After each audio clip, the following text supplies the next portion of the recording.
Hello and welcome to the Tuesday, January 12th, 2021 meeting of the Finance Committee, our first meeting of the new year.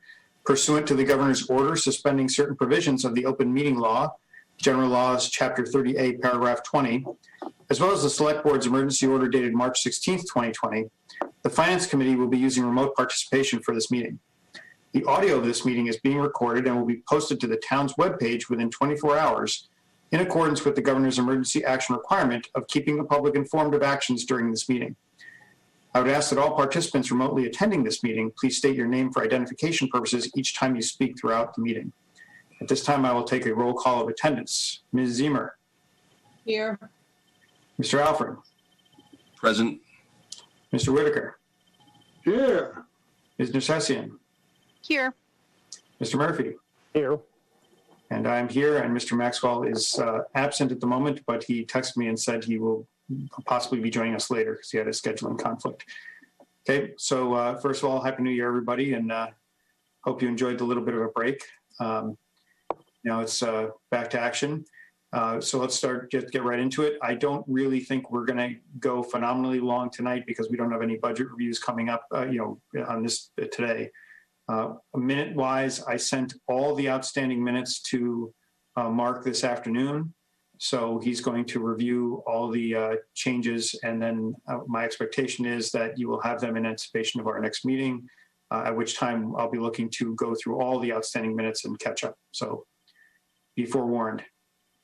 Okay. Other than that, everything has been, of course, relatively quiet because of the holidays, so there's no other administrative business that I have. Okay, so if nobody has anything they want to raise administrative-wise, we'll proceed right into the updates from Travis on how we're doing so far this year. Okay, so Sharon sent out the email with the Q2 expenditures and revenue. I would just highlight the word preliminary when it comes to revenue for a number of reasons, but I'll go through it. If I can share my screen. Go right ahead. I will do that, and I'll start on the revenue side.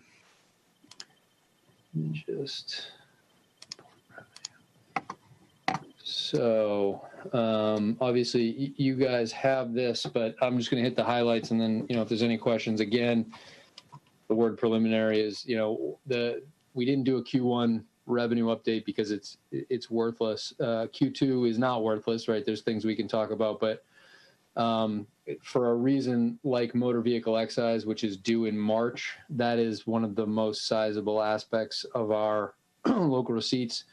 So without that information, it's a little preliminary. If you assume 50% collection on this becomes over 50%, and we're in good shape.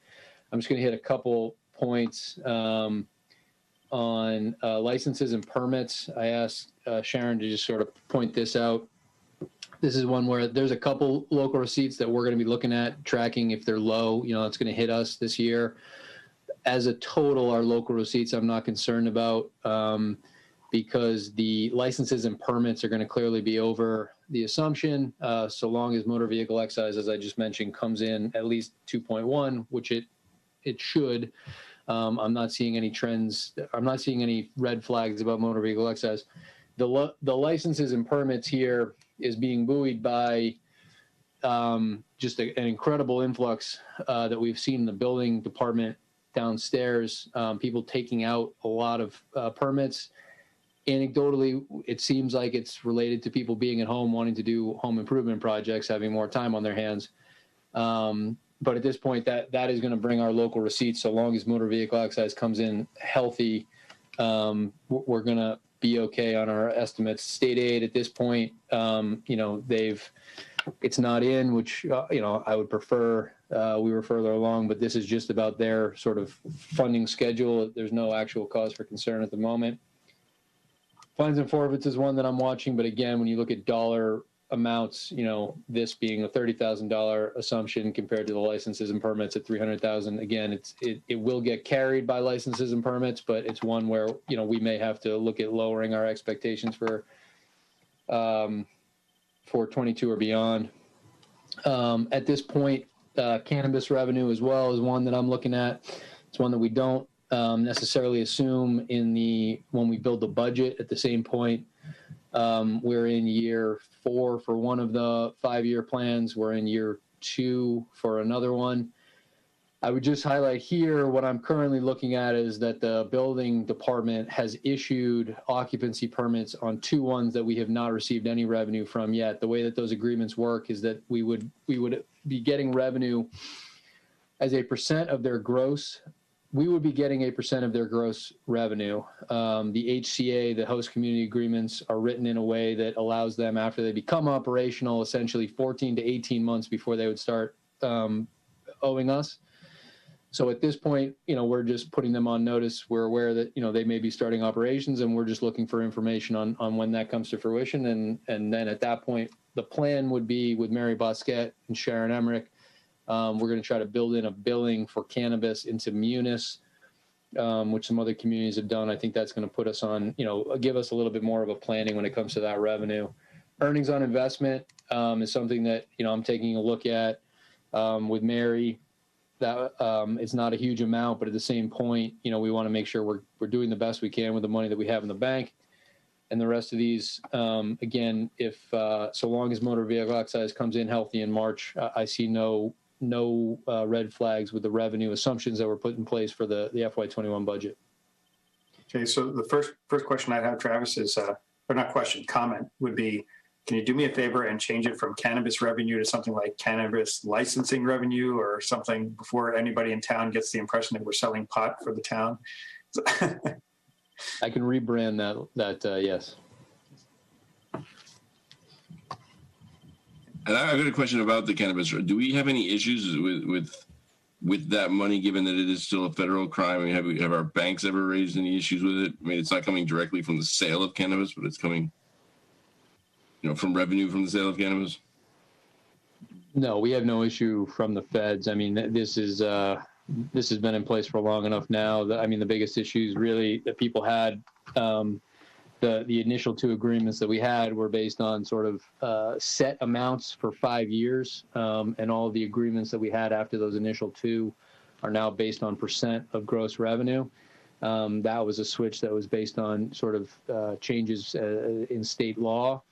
Other than that, there's been no real shift. I think one of the things we could consider is once we have a real schedule and we begin to see and have experience with where the percent of gross revenue is coming in, we may want to consider a plan to say, after a year, the plan would be to put the money received through cannabis licensing from the prior year into a stabilization fund or something, so that we have a policy on hand of how we handle it.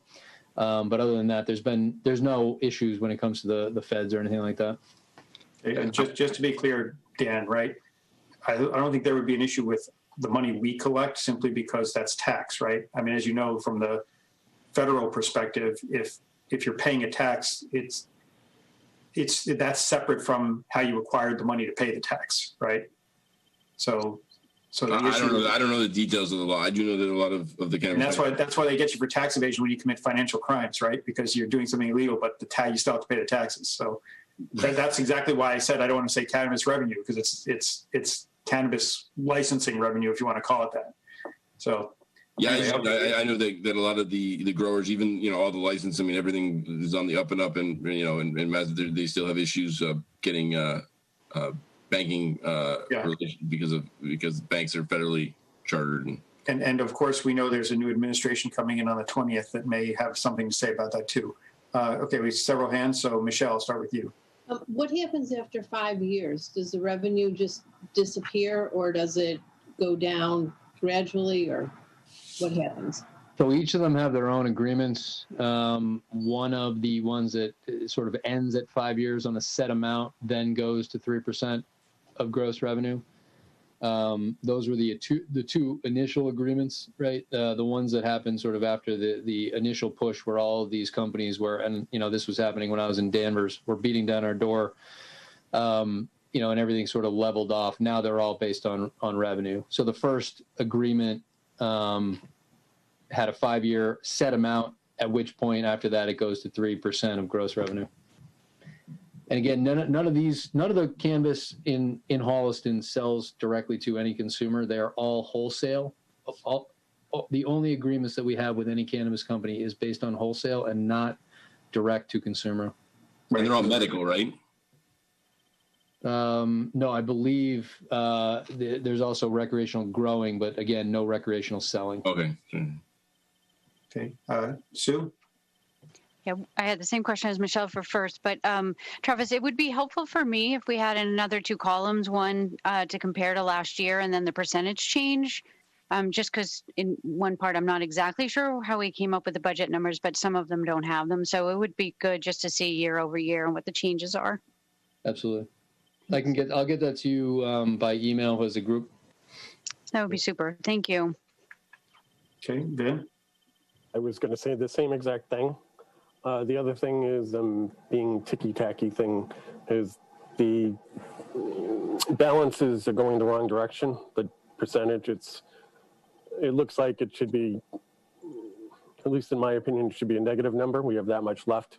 For example, personal property, we've collected 610, but the budget is 1.4 million. So the remaining balance is 826, but we have negative numbers when we've collected tax liens. I'm just ticky-tacky. It's just the sign should be going the other way, in my humble opinion. Well, I think that the percentages are the percentage of the target already collected, right? So you need another column to show shortfall relative to benchmark, so to speak.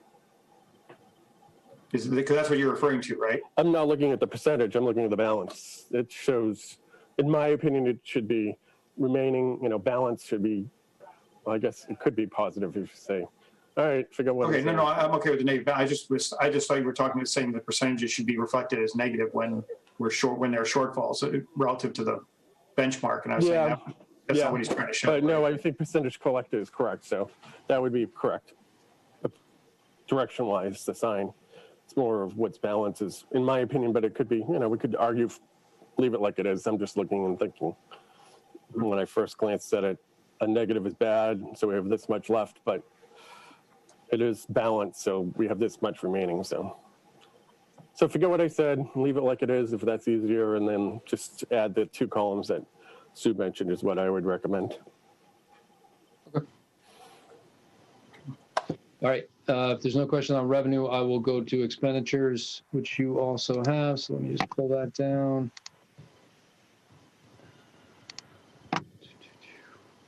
Oops. All right. Sharing that screen. So this is the report you all have as well. And again, this is high level, so it's not broken down by category. It's just the full org breakdown. A couple I would point out, obviously elections and registration is pretty much expended because of the presidential election. The town election in May is the balance that we'd be looking at here. The emergency management is essentially fully expended. That, again, is not amortized over the year. That is the cost that we pay for Blackboard at the front of the fiscal year. One thing I just wanted to mention, I mentioned to the select board last night on county retirement, this $43,000 balance. I just want to remind everybody, and this isn't, this is just the tip off of the conversation to bring it back up. I had spoken with the liaisons, Dan and Vin, a while ago on county retirement. If we want to pursue that stabilization fund idea that Mary Bosquet had brought up, and the timing sort of wasn't right in July, but if we think it's the right idea to bring forward again, what happens is we pay into Middlesex, and if we pay right at the beginning of the year, we essentially get a percent credit, which is that $43,000. Generally, on an annual basis, we just put that additionally into Middlesex to credit it towards our liability. Right now, I just want to make sure that everybody's aware. We're showing it here. If we do want to pursue before May the pension stabilization fund idea that Mary had sort of put forward, which I think has merits, but obviously we want to discuss more fully. That $43,000, rather than just going into Middlesex as we've done every year, could be seed money into that stabilization fund. So I just wanted to highlight that. Obviously, we can discuss it as much as you'd like. And then one other thing, obviously, you're very aware, as is the select board, but I just want to point out again, the balance of the unemployment insurance was, we've discussed quite a bit, is strategically at this point because we're trying to hold it off to make sure we're in good position for the second half of the year after our December 5th town meeting.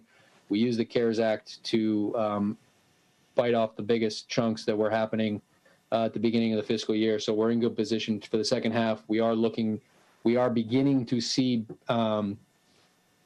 invoices that are coming from the Department of Unemployment Assistance that are beginning to give us credits back on fraud. That being said, the November bill was still like $14,000, which, considering that our previous annual budgets were in the $50,000 total range, is still high. But, we hit a peak of $33,000 bills in August. So, we're going in the right direction, but it is slow. It's got national attention. We have the right eyes on it, but I think we're in good position for the second half of the year. But I just wanted to follow up on that one. Otherwise, the ones that I'm watching that are a little tight, I don't have any right now that I'm saying are definitely going to require reserve coverage. There's a few that I'm looking at that may require line item transfers within their own budgets. But the second, I get any inclination that it may go over, or these are needed sort of immediately, I'll bring those to your attention. The one question I had, Travis, was veterans, right? You see veterans about 71%. My presumption is that's because of benefit payments. Yes. Do we think we're going to need, we've needed a reserve. We've bolstered that, but we've still, even with bolstering it over the last few years, we've still needed reserve fund transfers to close that. Do we think we're going to need to do that again this year? Yeah, let me take a look. I actually just had their budget meeting for 22 and sent that out to the liaisons at the beginning of this week. It may have been last week. I'm losing track of time. But I did not look at that. Historically, it didn't catch my eye when I was looking at their 22 budget for 21, but I'll double check that one. Yeah, obviously we have to pay that if the benefits are owed, but it's just more of, again, one of these things where if we're still trending lower, then we want to address that in 22 to get the budget to where we think it needs to be. So that's been pretty consistent that we've needed reserve for medical? Well, just recently, right? The last 2 or 3 years, right?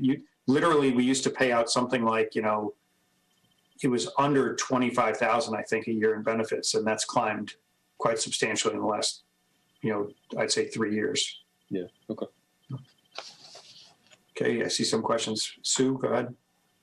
Yeah, so I had that, and then I'm sorry, Travis, I missed it on emergency management.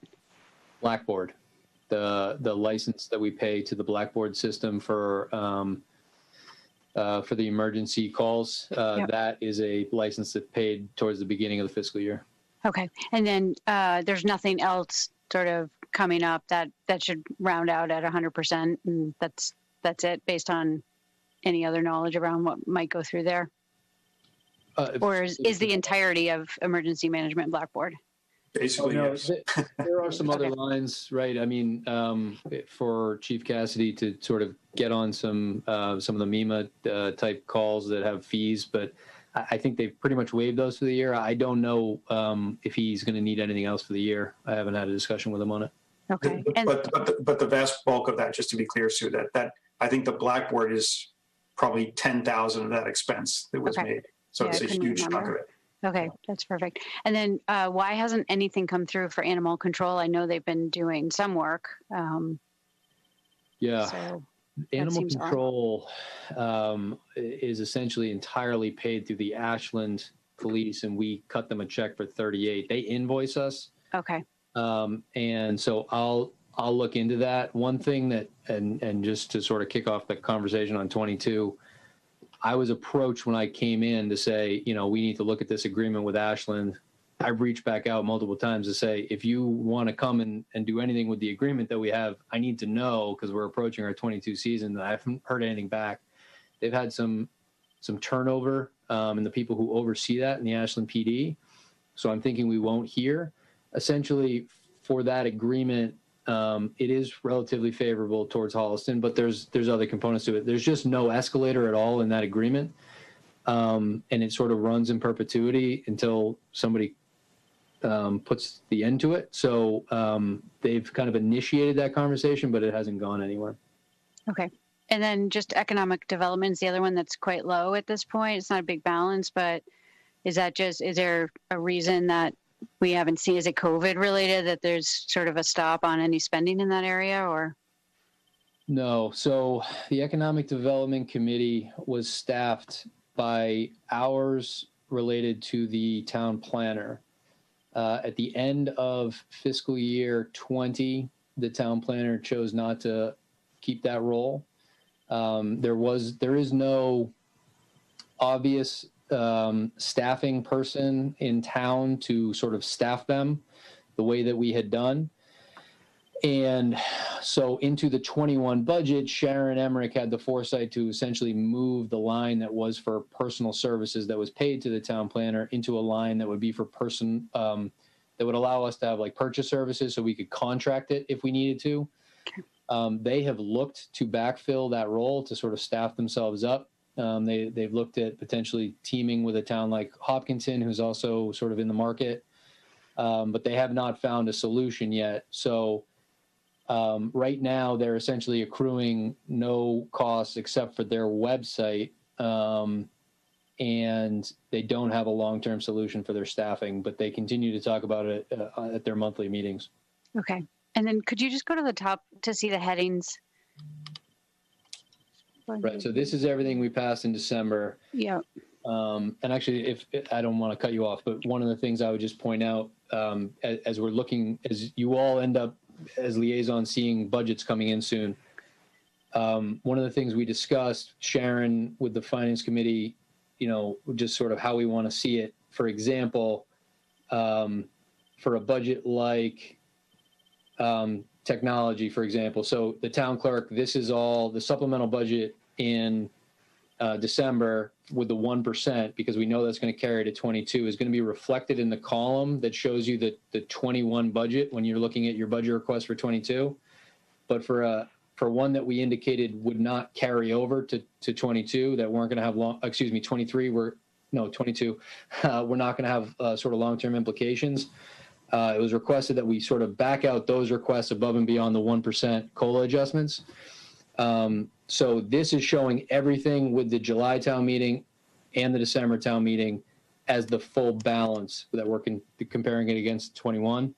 And that is not going to tie out exactly to how you see your budget sheets, because we don't want to, for example, within this $117,000 for select board, there's $108,000 of that is for the legal costs we discussed previous to December town meeting. The request is essentially not to show that $108,000 in the column for FY21 for your budget sheet so that it doesn't sort of throw anything off. But I just wanted to point that out while we're kind of looking at it. It would be noted at the bottom in an asterisk so we could tie it through so we're clear. Yeah, we'll note it as best we can. Okay. And then I've asked for this for several years and we still haven't had an opportunity to pull it in. But for me, it's really helpful to see last year's expended and then the change. And that would be after all the adjustments we make at year end, because there's a lot of times that we're making transfers at the end of the year. I'd like to see what the true expended was, if possible. I just think that's really helpful because we're never really clear on what the true budget to actual was. Okay, so a prior year actual would show anything that was done, including the money that was transferred in. A prior year budget to actual, like let's say we wanted to see the FY20 rather than just the FY20 spending, we'd want to see the FY20 budget and spending. Is that what you're talking about? Well, so at the very least, I like how you have it here, but then if we could, again, just add two other columns that says expended in last year, expended this year, and then the change, that for me, that would be helpful. So I think this is, again, for me personally, this is great. You see all the adjustments all the way through, sort of what we approved again at the 12/20 meeting. And then, so we have a revised budget. So that's great.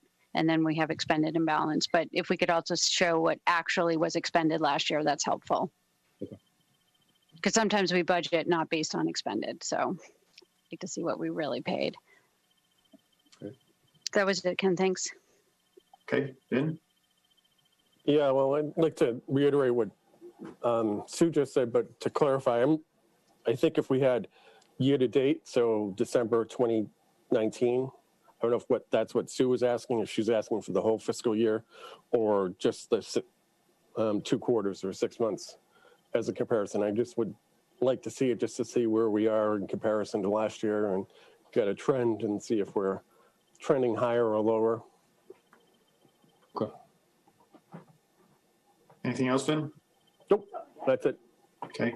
The only other thing I would say, Travis, and this is my kind of nitpick, is I like this with the modifications we discussed, but on the percent used column, what I would suggest just to make it easier for us is to just mark any that are above what you would expect the trend to be. In other words, like things like elections and emergency management where we see, because what, obviously when I look at it, I have the knowledge of, well, most of us have the knowledge of these budgets, but certainly I've looked at them long enough that I can look at emergency management and say, okay, I see it 94% expended, but I understand why, so I just skip it, right? So I think it would be useful to us for you to highlight the ones that are trending out of what you'd expect. Just put an asterisk next to them or something to say, okay, this is one where it's a trend that's unexpected that we might have to address later. Okay. So, okay, any other comments for Travis on the quarterly report? Overall, it looks like we're doing okay so far, knock on wood. Yeah, knock on that wood. Yes. Okay, anything else, Travis? Not on Q2. Okay, anything else in general, updates in general from the TA's office? No, we got a couple, there's a couple grant opportunities that are coming up that I'll probably be bringing to you. One of the ones I sent to the liaison last night is this long range recovery planning for the downtown area that's related to local to small businesses. Local rapid recovery planning for the downtown area is one that would assign us a consultant to look at anything that we can do to help the small businesses or any business in the downtown area recover from COVID impacts. That's one that, obviously it's nice when they're not going to give us the money and we have to go engage a consultant. They're going to give us a consultant, but that's one where a consultant's going to give us some ideas that may lead to costs. So I did loop in the finance committee liaison to that last night, and I'll just keep the group up to date on anything that comes. It's supposed to be fast moving, and if there's anything that leads into May, I'll just keep everybody up to date. But right now I'm just, sort of open to any ideas that will help. We got to help the downtown area. We are looking at some other options for, grants that come for EV charging stations. There's some that go through March. I'll keep you up to date on those as well. This round, unlike the one that we have, the EV behind Town Hall, they all now sort of understand that if we're going to put any more EV, we need to be able to charge, like have somebody use a credit card to hook up and charge. And so we may have some, I'm going to look at the mechanics of that, how we could make that work. If we could put EV stations in any sort of municipal lots that make sense, and then have people able to sort of pay us for that, we just want to make sure that we're handling it in the best way. Capturing the depreciation of the asset if we'd want to keep it there for a long term, so that, we're collecting the money that once the grant is up, we'd be prepared to sort of replace the asset in however many years those things, the useful life is. So there's a couple that are coming up that I'll be reporting on, but right now I don't have any. I would just say the one I do have an answer on, the Front Street one-way, we got an extension on that. There's a balance left from the shared streets and spaces.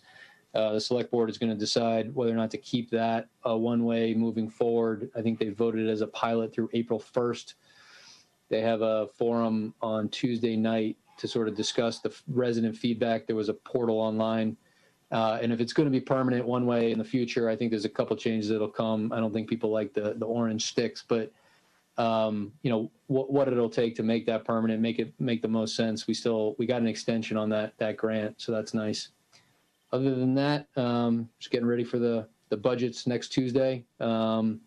The list that I have going for that, we will kick it off on the 19th with solid waste, street lighting, celebrations, rail trail, sealer of weights and measures, liability insurance, sustainability, and economic development committee.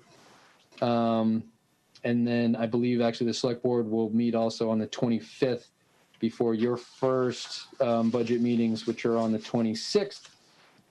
So hopefully by the 26th, we'll be able to hand, a substantial amount to get us all moving. And that's kind of where I am. Travis? Yeah, sorry, it's Sue again. I have just a quick question because I was talking to Robert yesterday about the trails, and he wasn't sure. He sent you the form, correct? Yes, I did get it from him. I think he's got a sort of narrative to go with it, which is nice. Did he give you that? He did. He sent it to me too, and I said I think you also have to send it to Travis, and he collects it. But I just wanted to confirm. And then he sent me a note after last night's meeting for the grant as well. So, great. Okay, thanks. I just wanted to make sure. Any other questions for Travis? I would just one other thing. We bumped the solar public hearing from the 11th. It's now on its own dedicated night, and I just want to check to make sure I have the date right, the 21st. So we're getting very close on that. And as you're aware, once sort of signatures go down on paper, there's a mechanism where the revenue begins to come to the town on the lease portion. That's another one that, I'll be bringing to the group as we approach the warrant for May.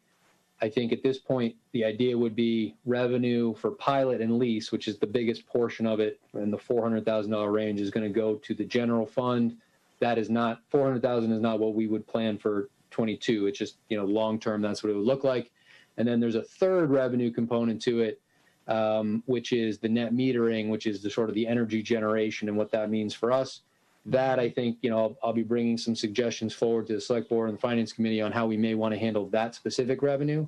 But if the pilot, right, the payment in lieu of taxes and the lease payment of aggregate, think, 400,000 range in the long term over 25 years per year, it's going to the general fund. We may want to sort of look at solutions or look at best case scenario to optimize the net metering because it fluctuates. So I'll be bringing that to you as well. But if anybody's interested, the public hearing with Soul Systems and Beth Greenblatt on behalf of the town will be on Thursday, the 21st. Okay. Anything else? That's it. Okay. So hearing that, I will open up to any liaison updates. I don't know if anybody has. I know several people have contacted liaisons. I'll let anybody who wants to update the committee on their liaison activities or pass any information along, really, more than anything, do that. Just let me know if you want to say anything. Okay, go ahead, Michelle. I know from personal experience that when the contact tracer called my house, they weren't from the VNA, and I checked with the Board of Health. Because I've always been concerned about the contact tracing, how much it was costing the Board of Health, and I was worried about what would happen when we ran out of money.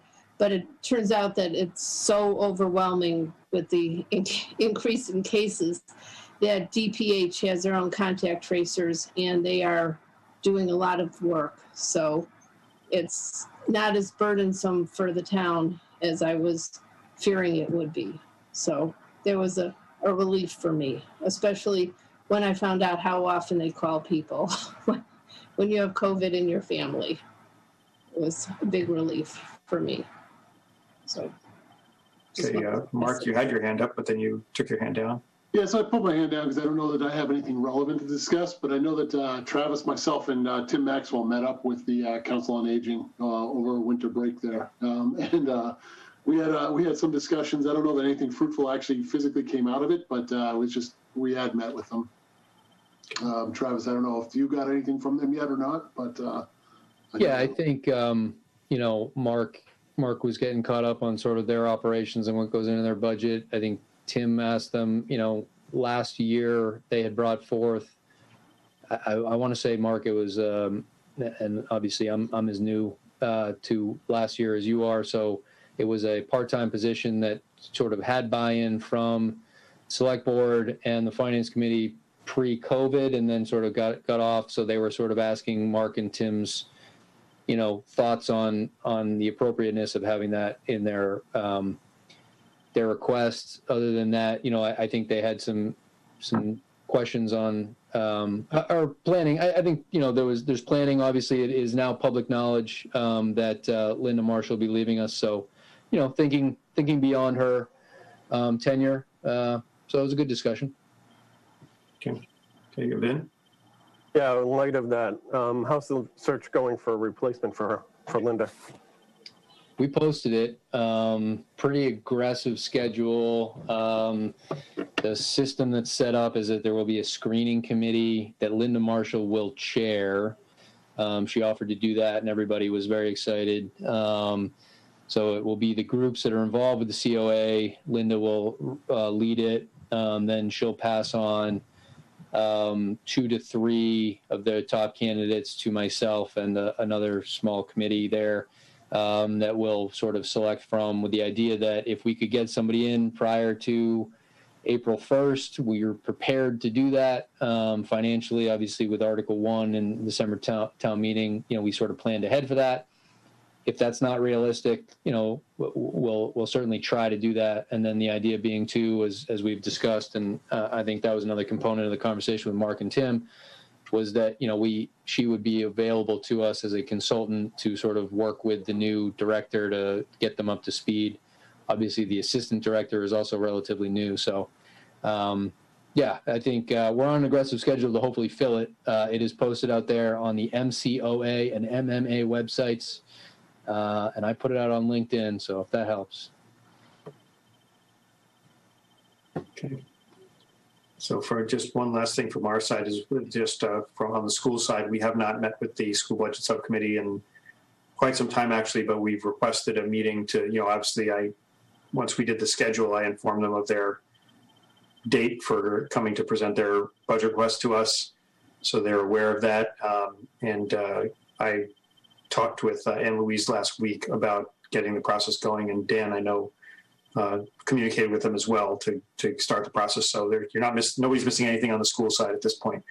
The only thing that might want to be mentioned is that, of course, there's been a lot of talk at the state level about testing at schools and so forth. So the only thing I'll say right now, because I don't want to speak before the school committee has decided anything, but I know that they are looking at, some kind of possibilities for testing regimens for the schools to, facilitate, catching things before they start spreading in the schools. So other than that, there's nothing else. Anybody have any other liaison updates they want to make? Okay, now let's move on. So we do have the agenda item for the pandemic.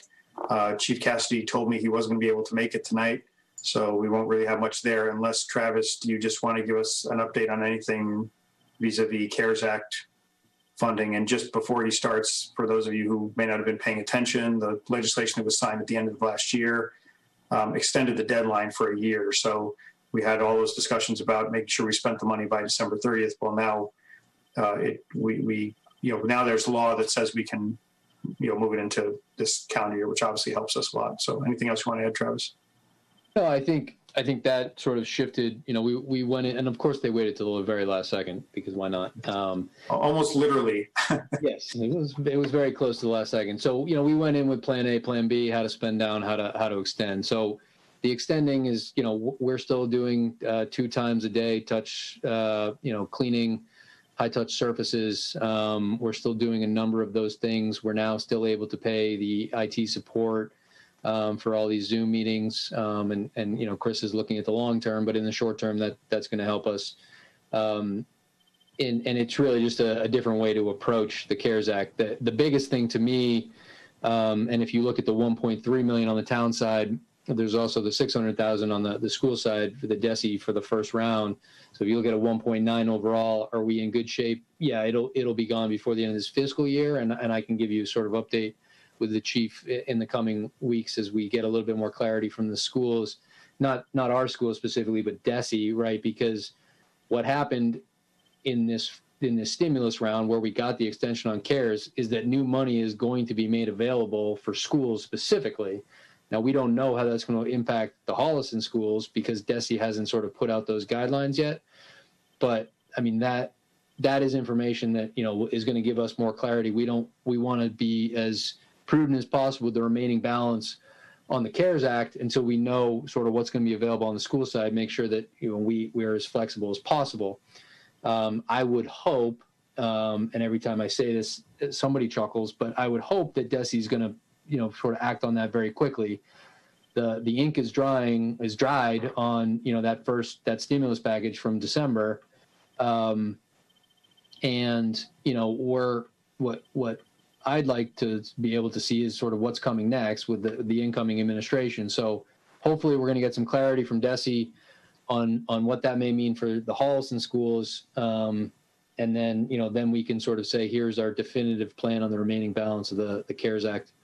But other than that, you know, last night there was a request. We talked to the schools and then just said, you know, if this is something that everybody's on board with, could you just vote at the school committee level as well? And they did. So the select board approved $15,000 for us to pursue getting, you know, whatever we can get our hands on, but, you know, best sort of testing we can to have our own ability to test in-house.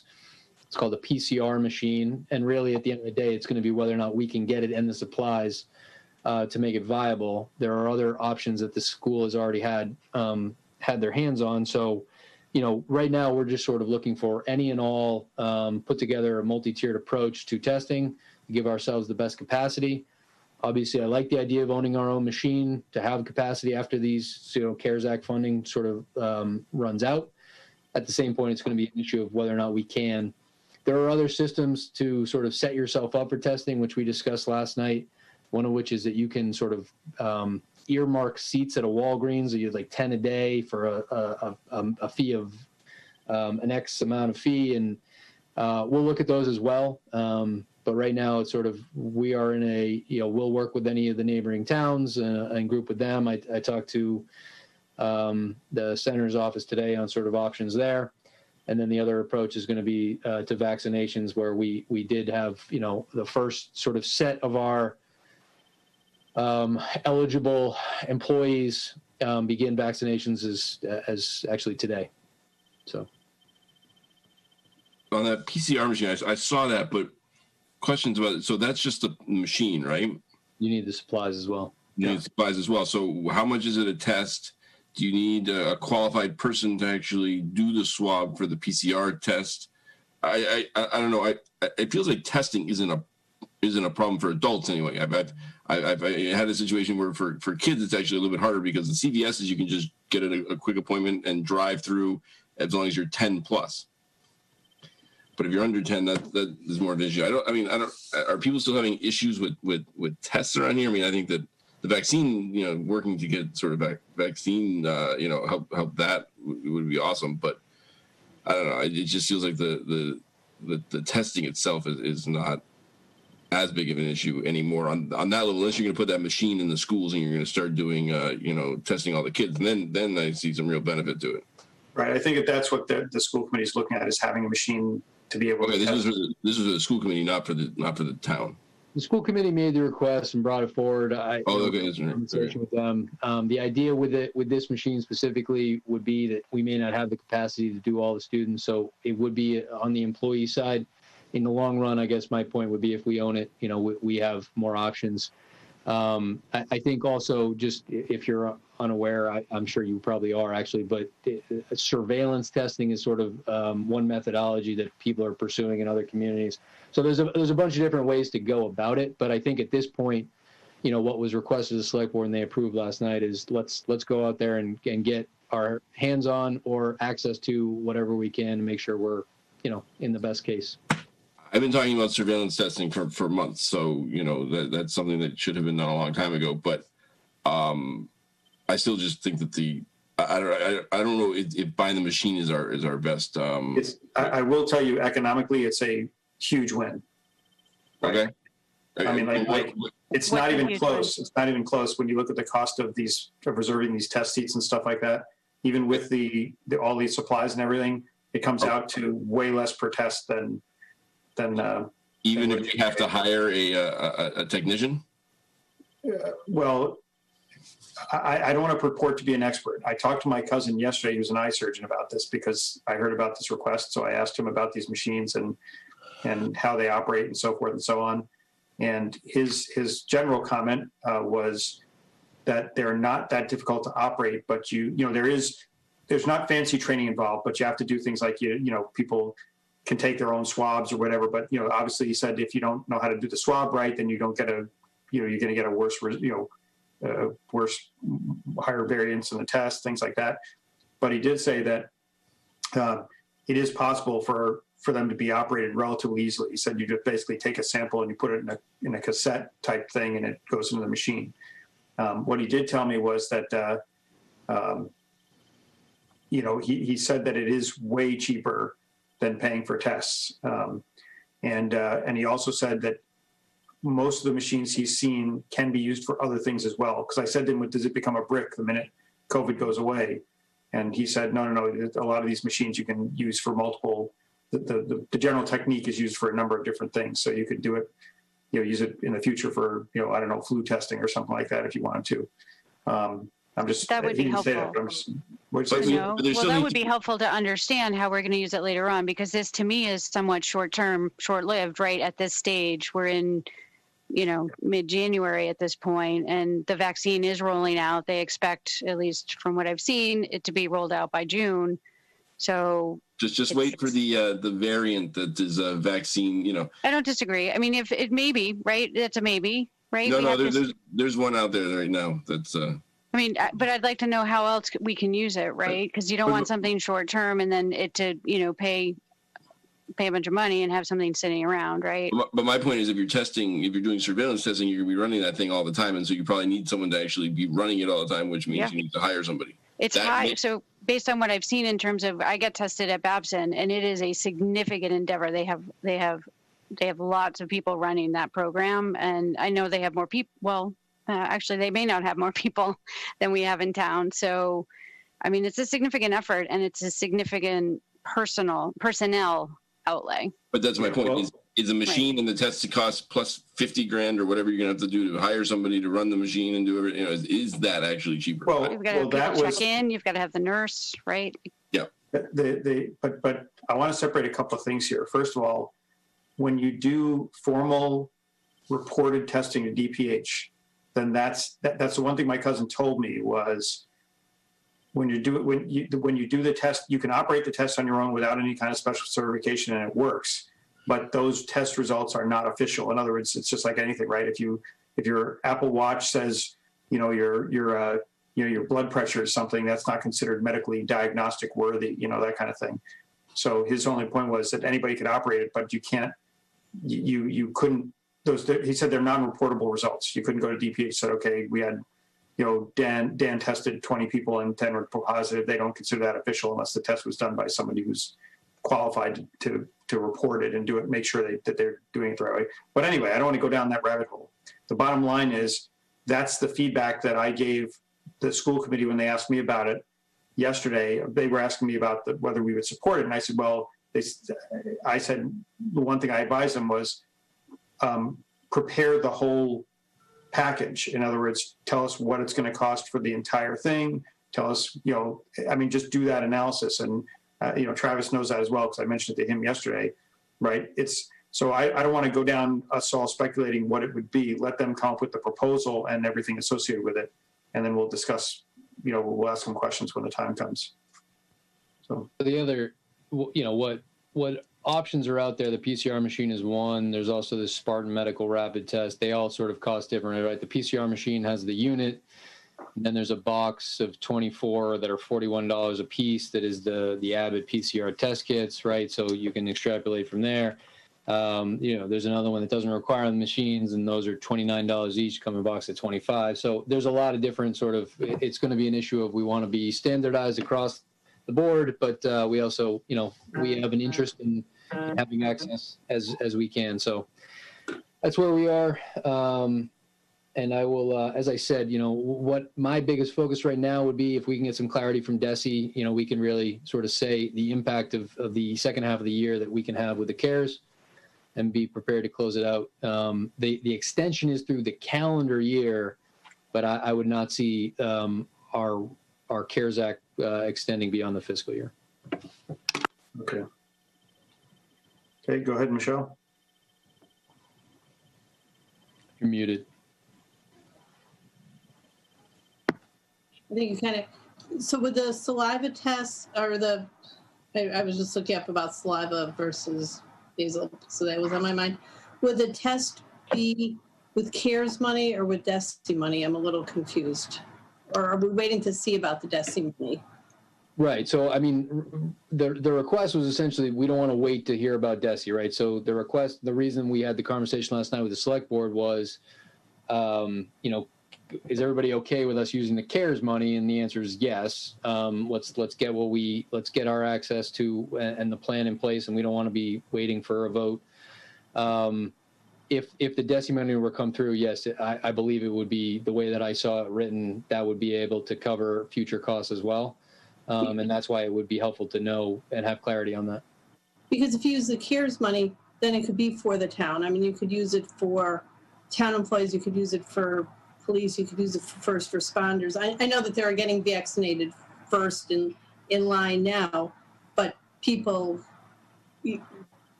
theoretically, you could still be testing people if you use the CARES money. If you use the DESI money, there might be some pricing prohibitions. Yeah, and by the way, one other thing that reminded me of is one of the things I know they were looking at was in terms of test, rather than doing what Dan said and hiring somebody for $50,000 to do a test, using the EMTs. But that's I don't want to go down that route. But I'm saying we do have EMTs in town that can do the testing. So, okay. Anything else? Okay. COVID related, I guess we're good. Now, last thing on our agenda is FY22 budget, which really we don't have much to talk about right now because, as Travis pointed out, things are going to get started next Tuesday because Monday is a holiday. So the select board's meeting next Tuesday to kick off their reviews. From our perspective, the question is, do we want to meet next Tuesday? Obviously every week after that, we're going to be meeting because we're going to be getting budgets in after that. But I was debating, because the select board's meeting the same time, would be meeting essentially the same time we are. And we won't have anything to review next week because of that. Do people want to meet next week? You want to have one last week off before we start making the sausage for FY22? I'll vote for taking next week off. Agreed. I'm going to take next week off. Okay, then that's fine. Anybody, Travis, do you have anything? I think you've already said everything about FY22 we need to say, which is basically the 26th, we start making sausage. Yeah, no, I'll start just making sure anything I have is going to liaisons, anything appropriate for the group, I'll blast out, and people can, if they need to get in contact with me, can just reach out one-on-one. Okay. And I know I asked you this before offline, but just for the whole committee's point, the communication did go out after we had our meeting in December about how to prepare budgets. And you sent that guidance out to everybody and have been fielding questions, but generally speaking, the process seems to be going as intended so far. Yeah, no major questions. We've I think, the Mark and Tim conversation with COA, they were going over sort of reading it, saying you agree with, and they clearly comprehended it. So, there's been some positive feedback or, it's gone well. I think, also what happened, and I apologize, I sent the wrong spreadsheet and then sent the right one. That sheet is out there. And so Sharon is, we'll be updating that, and we can give a big picture at any point that we need, but that probably won't be for a couple of weeks while we get all these in, the smaller ones in first. Okay. So that's it then for tonight. I will say one thing before I entertain the motion, which is just a reminder to the members of the committee that Mark will be sending out a bunch of minutes, and we really do need to get those caught up. So please make sure that if we're going to take next week off, that everybody comes on the 26th prepared to approve. I think there's seven sets of minutes. And now I'm going to admit Tim, or he just admits, so now someone can make the motion. Motion to adjourn. Second. Okay, that is not subject to debate. So we'll take a roll call. Ms. Ziemer, Aye. Mr. Alfred. Aye. I had to think about that there, huh? Mr. Whitaker, Yes. Ms. Nersessian, Aye. Mr. Murphy, Yes. Mr. Maxwell. Yes. Okay, and I vote aye. That concludes the Tuesday, January 12th meeting of the Finance Committee. As you just heard, we won't be meeting again until January 26th, but we're done for tonight. So thank you and good night.